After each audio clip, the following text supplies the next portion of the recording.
we are going to do in the session for the day. I mean, today we will have an important discussion. Basically, this is regarding CUET changes. अभी पिछले 2-3 दिनों में बहुत सारी बातें हुई हैं, बहुत सारे चेंजेस हुए हैं, तो ये आज के सेशन में बेसिकली इस पे ही बात करेंगे कि CUET UG as well as PG दोनों में किस तरीके की बातें हैं, क्या चेंजेस हैं, क्या हुआ है, बेसिकली वो अभी हम समझने वाले हैं। अगर मैं अभी के सेशन की बात करूं, आज के इस सेशन में, है ना, सी द पॉइंट इज 2 साल अभी हुए हैं CUET को आए हुए, तो of course there are so many changes, बहुत तरीके की बातें चल रही हैं। अभी 26 इज द डेट, 26 तक की अगर मैं बात करूं तो वहां तक सजेशन के लिए टाइम मांगा गया है। ये जो चेंजेस आए हैं ना, अभी आप ये मत समझना कि ये सारी जो चेंजेस हैं कंफर्म है, बट यस चांसेस है कि यही सारी चेंजेस रहेंगी भी आगे फर्दर। तो good evening to everyone once again, and फिर से एक बार sorry for the delay, technical glitches थी, इसकी वजह से थोड़ी सी डिले हो गई ना। देखो, पहली चीज तो ये है कि जो मेन चेंज है वो आपको CUET UG के अंदर नजर आएगा and is actually very important. और we already know that CUET UG is a huge crowd, and बहुत सारे स्टूडेंट जो है ये चेंजेस की वजह से या तो थोड़े से कंफ्यूज हुए हैं या थोड़ा पैनिक क्रिएट हो रहा है, क्योंकि बहुत सारे स्टूडेंट्स को CUET के लिए जाना है। PG में भी कुछ चेंजेस हैं, तो वो क्या क्या मेन चेंजेस हैं सो फार अभी तक, उस पर बात करेंगे। एंड इसके अलावा PG में जो चेंजेस हैं उस पर भी बात करेंगे। बस दिमाग में रखना है, ज्यादा कंफ्यूज होने की जरूरत नहीं है। If you talk about major changes for CUET UG 2025, अब देखो वन बाय वन चलो स्टार्ट करते हैं।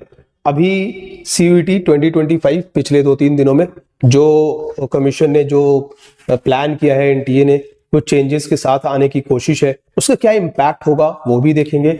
सबसे बड़ा और सबसे important major changes, students will now appear for maximum 5 subjects. पहले की स्टोरी क्या थी, नेगेटिव मार्किंग वगैरह तो पहले भी थी। पहले की स्टोरी क्या थी कि आप 6 सब्जेक्ट्स के लिए जा रहे थे। लास्ट टू लास्ट ईयर की अगर मैं बात करूं 9 सब्जेक्ट्स थे।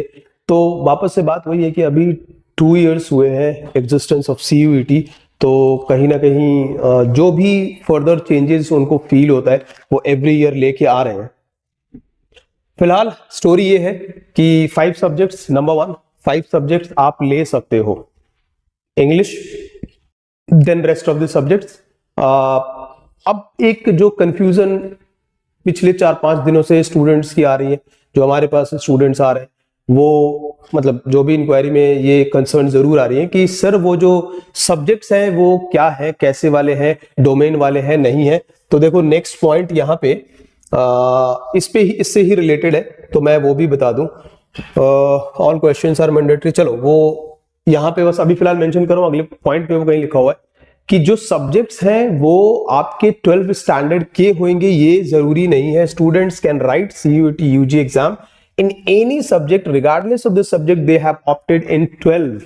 तो ये एक बड़ा चेंज है। मतलब ये है कि अगर कोई स्टूडेंट, किसी स्टूडेंट के पास suppose in 12 he was having let's say science background, but आगे वो कॉमर्स परस्यू करना चाहता है, तो बिल्कुल पॉसिबल है, वो कर सकता है।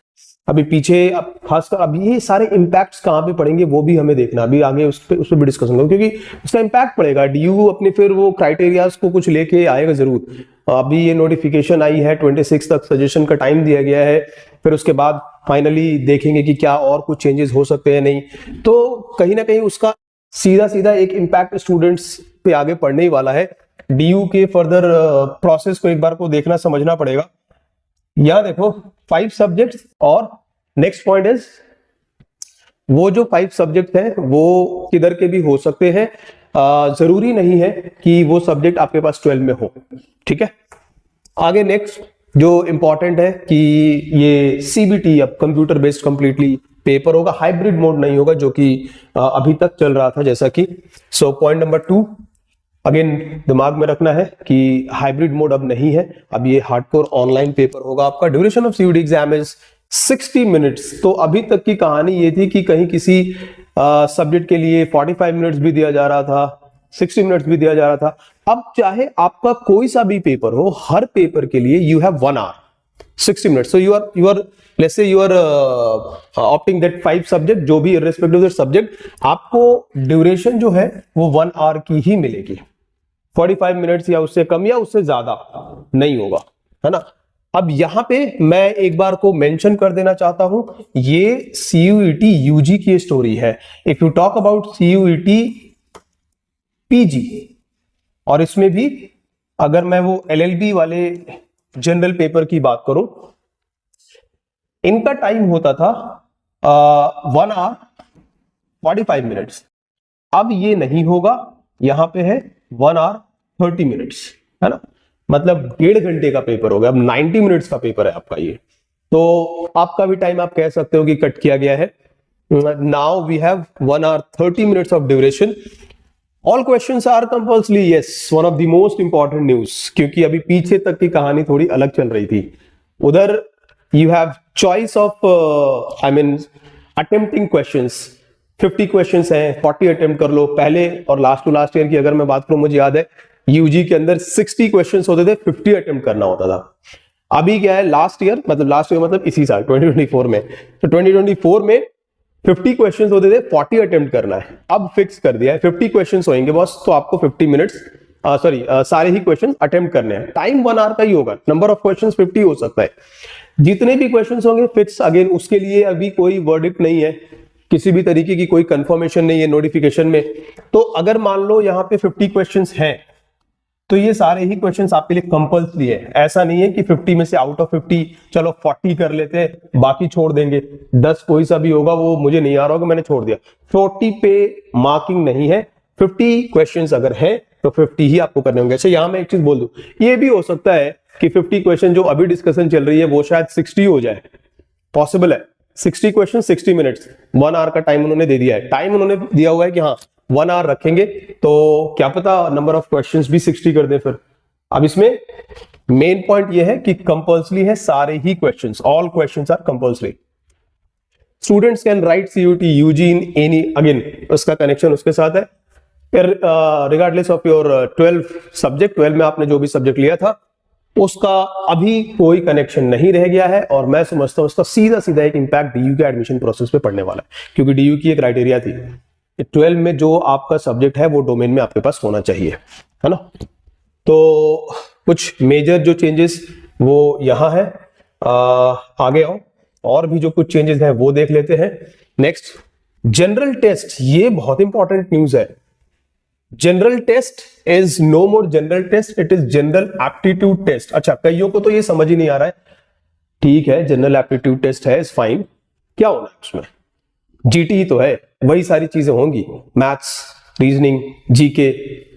ये एप्टीट्यूड फिर क्या, मतलब शो ऑफ के लिए उन्होंने कर दिया है कि अच्छा सुनने में इट विल साउंड गुड, चलो एप्टीट्यूड ऐड कर लेते हैं। इसका सेंस है, इसका ये पॉइंट है, इसका कंसर्न है। एप्टीट्यूड ऐड होने का सीधा सीधा मतलब ये समझो, ये सिर्फ ये मत समझना सीयूटी यूजी के लिए है, ये सीयूटी यूजी में जितने भी वर्टिकल्स हैं सब पे ये एप्लीकेबल है, चाहे वो सीयूटी यूजी लॉ हो या फिर सीयूटी कोई भी जनरल सब्जेक्ट के लिए कभी भी आप जा रहे हो, वहां जो आप जीटी देते थे ना, सीयूटी यूजी लॉ में भी जीटी था, अब वो जीटी जनरल एप्टीट्यूड टेस्ट कहलाएगा। So the point is, what is the purpose of adding that name aptitude? तो एप्टीट्यूड को ऐड करने का सीधा सीधा यहां इंडिकेशन यही है, your maths will have kind of advance की तरफ, थोड़ा रीजनिंग थोड़ा एडवांस हो सकता है, क्योंकि एप्टीट्यूड का मतलब ही ये होता है क्वांटिटेटिव एप्टीट्यूड, जीके एप्टीट्यूड नहीं होता है ना, क्वांटिटेटिव एप्टीट्यूड होता है।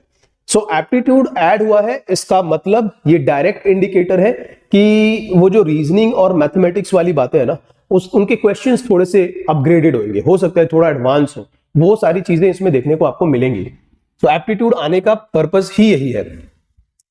13 लैंग्वेजेस अभी पहले ज्यादा थे, 33 आई गेस, तो 20 लैंग्वेजेस को हटाया गया, तो अभी 13 लैंग्वेजेस में ही सिर्फ कंडक्ट कराया जाएगा paper. Mostly here we have we have seen हमारे पास जो स्टूडेंट्स अभी तक पीछे लास्ट ईयर या इस साल जो रहे तो लैंग्वेज में इंग्लिश को ऑप्ट कर लेते हैं, वहां पे आपके पास 13 लैंग्वेजेस है, regional languages are also there, तो अब ये एक अच्छी चीज है। बंगाली वगैरह भी है उसमें, तो those who are comfortable in Bengali language तो वो आप बंगाली में पेपर दे सकते हो। अच्छा, डोमेन सब्जेक्ट थे ना, 6 सब्जेक्ट्स को रिड्यूस कर दिया गया है, अब 23 सब्जेक्ट ही रह गए हैं, और जो रिड्यूस हुए हैं उनमें सबसे इंपॉर्टेंट फॉर अस बेसिकली ये एक मेजर जो चेंज नोटिस हो रहा है, रेस्ट और भी है, entrepreneurship, teaching aptitude, fashion, study, tourism and ये सारे सब्जेक्ट्स, ये सब इनको हटाया गया है।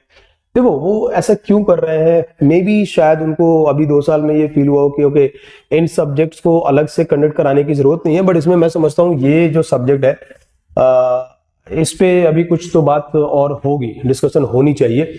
जैसे कि 26 तक की स्टोरी है, 26 तक की बातें चल रही हैं कि 26 के बाद सारी फाइनलाइजेशन होंगी, तो मैं समझता हूँ उसमें शायद इस पे जरूर कुछ डिस्कशन होना चाहिए, क्योंकि CUET UG लॉ की अगर मैं बात करूं, maximum by tomorrow you will have a video on CUET UG 5 year law, तो उसमें से अब आपको लीगल स्टडी जो सब्जेक्ट है ना वो रिमूव नजर आ रहा है।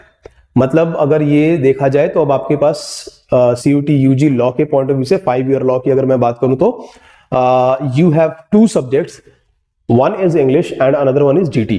तो उनका यही कहना है कि ये सब्जेक्ट्स जिनको यहां से रिमूव किया जा रहा है, इनकी जो मार्किंग है, इनकी जो जजमेंट है, स्टूडेंट्स की जो जजमेंट होगी या स्कोरिंग जो होगी वो GT और इंग्लिश के बेसिस पे कर लिया जाएगा। अब देखते हैं आगे फर्दर और भी कुछ नोटिफिकेशन आएगी, उस पर बातें होंगी। CUET PG will be in CU again duration 90 minutes, इस पे बात कर लिया, ये भी कंप्यूटर बेस्ड एंड जो टाइम है वो 90 मिनट्स का, पहले इनका टाइम हुआ करता था अगेन 145 मिनट्स का, अब यहाँ पे 1.5 घंटे का पेपर हो गया 130, ठीक है। And suggestions are requested till 26 of December, जो डेडलाइन दी गई है सजेशंस के लिए। जो भी ये चेंजेस कर रहे हैं ना, ये चेंजेस के रिगार्डिंग उन्होंने कहा है कि भाई हमें सजेशंस भी दीजिए, फिर विल थिंक, हम देखेंगे क्या कुछ और कर सकते हैं नहीं। तो आई गेस 26 के बाद जो फिर एक बार जो इनकेस अगर कोई चेंजेस अगर वो करेंगे तो फिर से कुछ नोटिफिकेशन आएगी और उस पर बातें फिर होंगी, फर्दर देखते हैं क्या निकल के आता है। तो फिलहाल यही है, ये कुछ मेजर चेंजेस हैं। सबसे इंपॉर्टेंट एक बार फिर से सम अप मैं करूं तो CUET UG के पॉइंट ऑफ व्यू से now paper will have 5 subjects. इसमें मुझे नहीं लगता कि कुछ ज्यादा चेंज वो करने वाले हैं, क्योंकि 5 सब्जेक्ट्स और 250 का पेपर हो गया। Negative marking as it is है, 50 क्वेश्चंस, तो 50 के अकॉर्डिंग ही लेके चलूं तो टोटल 250 क्वेश्चंस हो गए। मार्किंग आई गेस वही है 5 and -1, तो इंटू 5 कर लो, 750 का टोटल होगा। उसमें से काउंटिंग ऑब्वियसली 4 की ही होती है, जो हाईली स्कोर्ड सब्जेक्ट 4 होते हैं उसकी होती है। लास्ट तक तो ये चला था, वही होगा।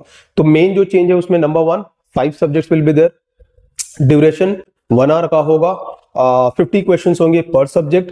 एंड सबसे इंपॉर्टेंट चीज जो फर्स्ट स्लाइड में आपने देखा कि आप डोमेन में जरूरी नहीं है कि 12 के सब्जेक्ट्स ही रखो, आप कुछ अलग भी चाहो तो रख सकते हो। तो ये कुछ मेन चेंजेस हैं जो अभी CUET के नोटिफिकेशन में देखने को मिला है। और अब आगे जो एक कंसर्न मेरा था वो ये था कि इसका इम्पैक्ट क्या होगा। अभी बीच बीच में मैंने कहा भी, तो DU के एडमिशन प्रोसेस पे इम्पैक्ट आ सकता है, या उनकी अपनी जो क्राइटेरियाज थी, लाइक बहुत सारे सब्जेक्ट के लिए, कुछ सब्जेक्ट्स, बहुत सारे कोर्सेज के लिए ये कह लो, बहुत सारे वर्टिकल्स के लिए ये कह लो, कुछ सब्जेक्ट्स मैंडेटरी थे।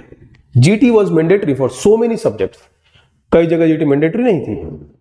Mathematics was mandatory for few of the subjects, BBA वगैरह की अगर मैं बात करूं तो, है ना।